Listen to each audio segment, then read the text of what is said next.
Friends, எல்லோரும் நல்லா இருக்கீங்களா? நல்லா இருப்பீங்கன்னு நினைக்கிறேன். நானும் இங்கே நல்லா இருக்கேன். ரொம்ப கேப் ஆகிடுச்சு. இனி கண்டினியூஸாக என்னோடய வீடியோ வரும். நீங்கள் எல்லோரும் அதற்கு ஆதரவு கொடுக்கணும். லைக் பண்ணுங்கள், சப்ஸ்கிரைப் பண்ணுங்கள்.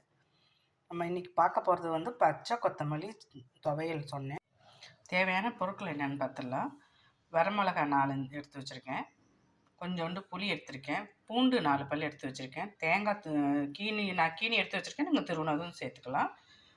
உளுந்து எடுத்து வச்சுருக்கேன் 2 ஸ்பூனு. இந்தாண்ட வந்து நான் பச்சை கொத்தமல்லி தழை கிடச்சிது நிறையா. அதை நல்லா கழுவி எடுத்து வச்சுருக்கேன். வடிகட்டி காய வச்சு எடுத்து வச்சுருக்கேன். இப்போ நம்ம இது எல்லாமே சேர்த்து நல்லா வறுத்து எடுத்துக்கலாம். இப்போ எல்லாமே நம்ம வறுத்து எடுத்தாச்சு. இந்த மாதிரி பாருங்கள், தானாவும் நிறையா இருந்தது. வதக்கும் போது இவ்வளோ தான் கிடைக்கும்.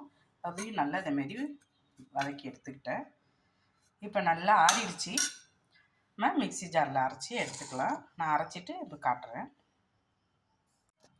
இப்போ நான் நல்லா அரைச்சி எடுத்துக்கிட்டேன். தேங்காய், உளுத்தம்பருப்பு இதெல்லாம். இப்போ இந்த டயத்தில் இருந்து இதுக்கு தேவையான உப்பு, கல் உப்பு போடுறேன் நான். இந்த மாதிரி துவையல், சட்னியெல்லாம் நம்ம அரைக்கும் போது கல் உப்பு போட்டு அரைச்சிங்கன்னா நல்லா டேஸ்ட்டாக இருக்கும். அதுக்கு தேவையான உப்பு போட்டிருக்கேன். இப்போ நம்ம இந்த தனியா இதுலேயே வறுத்தோம் இல்லையா, அதையும் எடுத்து போட்டு இப்போ நான் அரைச்சி எடுத்துகிட்டு வரேன். இது கூடயே சேர்த்து போட்டு அரைக்க போகிறேன். இப்போ நல்லா நம்ம அரைச்சி எடுத்துகிட்டு வந்தாச்சு.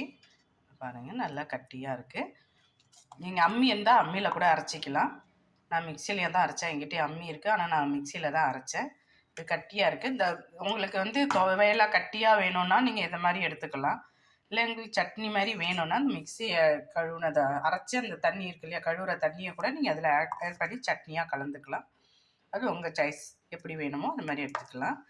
பாருங்கள், நல்லா கட்டி ஆயிடுச்சு.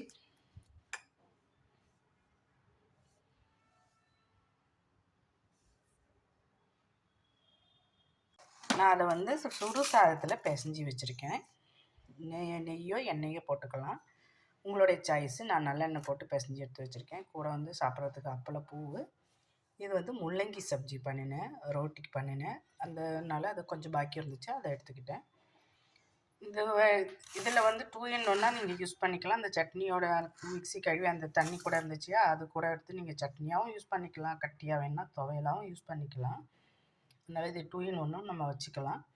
நீங்கள் பிசைஞ்ச சாதம், இட்லி, தோசை, சப்பாத்தி எல்லாத்துக்குமே இது வந்து தொட்டுக்கிறதுக்கு நல்லாயிருக்கும். நீங்களும் செஞ்சு பார்த்துட்டு எப்படி இருக்குன்னு சொல்லுங்கள்.